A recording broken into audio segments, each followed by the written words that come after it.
भगवान श्रीकृष्ण कौन कले गोटे छोट आंगुली टाइप रहीगले आकार को गोटे आंगुली टाइप छोट करिकी उत्तरार गर्भ में प्रवेश कले। उत्तरार गर्भ में प्रवेश करिकी से तांकर पुण्य बल राजा परीक्षित को बंचेले। राजा परीक्षित को जीवन दान देले। नमस्कार, जय जगन्नाथ।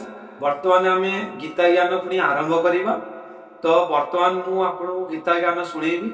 आमर जो 8 नंबर श्लोकर व्याख्या चली से 8 नंबर श्लोकर व्याख्या एपर्यंत सरीनी, आहरी अच्छी। तो एबे आउ टिके आमे देखिबा। तो आमे काली तो पढ़ी कर्ण किए, कर्ण विषय आमे पढ़ी से 8 नंबर श्लोक रे ही अच्छी कर्ण विषय रे। तो आज आमे पढ़िबा कि कृपाचार्य किए आउ अश्वत्थामा किए तांको विषय आज पढ़िबा, आउ विकर्ण किए तांको विषय पढ़िबा। ये सब 8 नंबर श्लोक रे थिला, आउ किछि अधूरा रहिछि। आज आमे जानिबा से माने सब किए तांकर परिचय आमे आज देखिबा। ता पूर्व मुटिए गुरुदेव को वंदना करूछि, तापर आमे गीता ज्ञान को आगु को पढ़ेबा। गुरु ब्रह्मा गुरु विष्णु गुरुदेव महेश्वर गुरु साक्षात् परम ब्रह्म तस्मै श्री गुरवे नमः। तस्मै श्री गुरवे नमः। तस्मै श्री गुरवे नमः। देखो तो वर्तमान में आरंभ करिबा। तो हमर जो 8 नंबर श्लोकटी थिला मु टिके आपनको आउ टिके से श्लोक मने पकाई दउची। कोन थिला ना भगवान भीष्मश्च कर्णश्च कुरुपश्च समितिञ्जय अश्वत्थामा विकर्णश्च समयतिस्थैव। माने सम भीष्मश्च कर्णश्च आमे भीष्म के विषय जानिथिले आ कर्ण के विषय जानिथिले। आज आमे जानिबा कुरुपश्च कृपाचार्य के विषय आ अश्वत्थामा विकर्ण के विषय। देखो कौन लिखा है कृपाचार्य किए, आसुन पढ़ुची ना से थिले गौतम वंशीय महर्षि शरद्वानक पुत्र। से धनुर्विद्या रे बड़ पारदर्शी ओ अनुभवी थिले। तांकर भौणी को नाम थिला कृपी। महाराज शांतनु कृपा करी दुही को पाली थिले, तेनु तांकर नाम ओ भौणी नाम कृपी होइथिला। से थिले तांकर नाम कृप ओ भौणी को नाम कृपी होइथिला। से थिले वेद शास्त्र ज्ञाता धर्मात्मा तथा सद्गुण संपन्न सदाचारी पुरुष। द्रोणाचार्य पूर्वरु से पांडव कौरव यादव वंश को धनुर्वेद शिक्षा देउथिले। समस्त कौरव वंश नाश हेबा परे मध्य से जीवित थिले। से परीक्षित को अस्त्र विद्या शिक्षा देइथिले। से थिले बड़ वीर और शत्रु उपरे विजय प्राप्त करिवारे निपुण। तेणु तांको नाम सहित समितिञ्जय विशेष जोग करा जायछि। देखंतु से थिले बहुत बड़ धनुर्धारी हाउ बहुत भल शिक्षाकारी। तो तांको सेति पई समितिञ्जय तांकर नाम रे जोड़ा जायछि। आउ से कुरु आउ पांडव मान को युद्ध विद्या देइथिले शिक्षा देइथिले। बे आमे देखिबा अश्वत्थामा किए। अश्वत्थामा किए देखंतु कोन लिखा है ना अश्वत्थामा थिले आचार्य द्रोणंकर पुत्र। द्रोणाचार्यकर एकमात्र पुत्र थिले अश्वत्थामा। से थिले शस्त्र विद्या रे अत्यंत निपुण, युद्ध कला रे प्रवीण ओ बड़ सुरवीर महारथी। से तांकर पिता द्रोणाचार्य ठारू युद्ध विद्या शिक्षा करथिले। देखंतु अश्वत्थामा थिले जणे ब्राह्मण। आ ब्राह्मण है कि मध्य से गोटे खराब काम करथिले। कोन जेतबळे उत्तरार गर्भरे राजा परीक्षित बढ़ुथिले, अर्जुनकर नाती जे हेबे माने अभिमन्युकर पुत्र जेतबळे गर्भरे थिले सेतबळे ये ब्रह्मास्त्र चलाई देइथिले। के अश्वत्थामा तांकु मारिया पे आउ से ब्रह्मास्त्र जेतबळे चलाई देइचंती, ब्रह्मास्त्र केबे आउ फेरिबनी। ब्रह्मास्त्र जीव माने से मारियो माने मारिबो आउ पूरा ध्वंस कर दबो। जेमिति से अस्त्र छाड़ी दिसती तांकु आसिकी अर्जुन कहचंती तुमे से अस्त्र रिटर्न नियो, फेरेई नियो। ते द्रोणाचार्य कहचंती, द्रोणाचार्यकर जो पुत्र अश्वत्थामा कहचंती कि मु ब्रह्मास्त्र चलेबा तो जानिछि आउ फेरेबा जानि नाही। तो सेठी से आउ फेरेई पारनाती।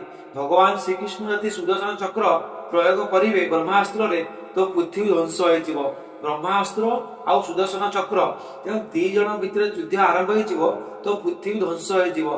तो भगवान श्रीकृष्ण कौन कले गोटे छोट आंगुली टाइप रहीगले एतिकी बड़ माने आकार को गोटे आंगुली टाइप छोट करिकी उत्तरार गर्भरे प्रवेश कले उत्तरार गर्भरे प्रवेश करिकी से तांकर पुण्य बल राजा परीक्षित को बंचेले राजा परीक्षित को जीवन दान देले भागंतु राजा परीक्षित केते महान थिले जहां को भगवान श्रीकृष्ण माने गर्भ भितर बंचई थिले तो सेही कारण रो सेठी आंको कहा को अस्वस्थ को भगवान श्रीकृष्ण आसिकी अभिशाप देथिले कि मु तुमको मारिबिनी किंतु मु तुमको अभिशाप दउची तुमे जेमिति कर्म करिचो फास्ट कोन करले द्रौपदी रे जो पांच पुओ सोईथिले तांकु जाई शिबिर रे हत्या करदेले तांकु हत्या करिवा परे से पापटू तांकर पाप बेसी बळी गला जो गर्भ भितरे मारिया पेई कि ब्रह्मास्त्र प्रयास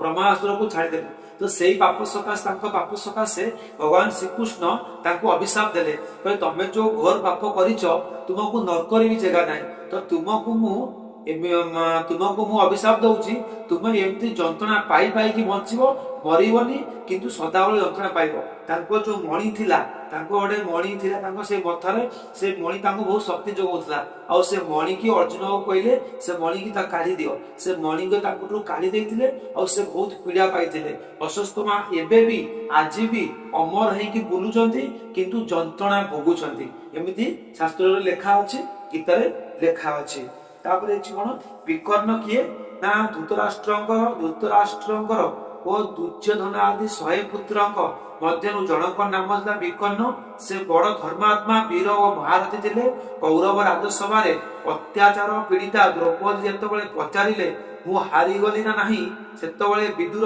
को छाड़ी अन्य समस्त सभासद चौक थिया बेले एकमात्र विकर्ण ही सभा रे ठिया होई अत्यंत तीव्र कंठरे न्याय और धर्मर अनुकूल कथा कहिथिले द्रौपदी प्रश्नर उत्तर दिया न जिया बड़ अन्याय ओ मो मतरे आंबे माने द्रौपदी को जीति नाहु मुहा जीति नाहु देखंतो आज्ञा जेतोले कौरव मानकर 100 पुत्र थिले ना समस्त पापी समस्त अत्याचारी ही थिले किंतु एकमात्र पुओ तांकर थिला विकर्ण से धर्मात्मा पुओ तांकर थिला आ से विकर्ण जेतोले सभा रे ए जो सब अधर्म कार्य होउतिला से दुर्योधन को बुझेइथिले दुर्योधन हेउचन तांकर बड़ भाई विकर्ण होउचन सान भाई किंतु विकर्ण कथा सुने कि किंतु विकर्ण एकमात्र धर्मात्मा थिले जे कि सभा रे विरोध करथिले आ कहिथिले ठिया है कि द्रौपदींकर जो द्रौपदींकर प्रश्नर उत्तर देवा समतु आवश्यक एक्चुअली द्रौपदी को हम जीति नाहु द्रौपदी को आमे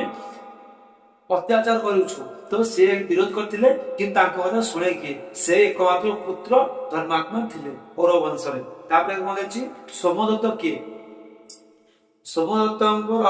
सोमदत्ती के ना सोमदत्तंकर पुत्र भूरिश्रवांकु सोमदत्ती कुआ जाउतिला से थिले शांतनुकर बड़ भाई वाल्मीकंक पौत्र से बड़ धर्मात्मा युद्ध कलारे कुशल और सुरवीर महारथी थिले से बहुल परिमाण रे दक्षिणा दे अनेक यज्ञ करथिले से महाभारत युद्ध रे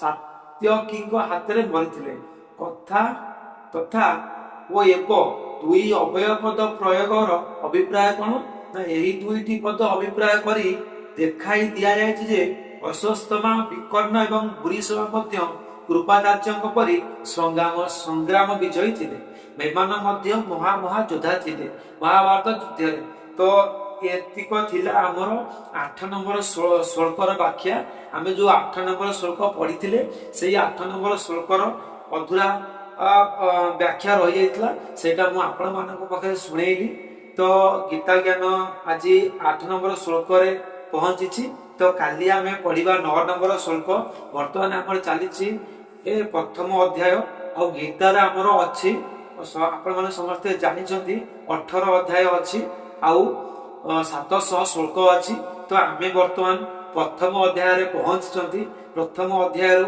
आमे 18 अध्याय पर्यंत जिबा आ 700 श्लोक पर्यंत मध्ये जिबा तो आज समय हेछि आमे गीता ज्ञान को एठी विराम दबा पुणी आमे काली की गीता ज्ञान आरंभ करिबा से पर्यंत अपेक्षा करतु रहिली आज्ञा नमस्कार जय श्री राम जय जय राम जय श्री कृष्ण हर हर महादेव पुणी देखाबा काली।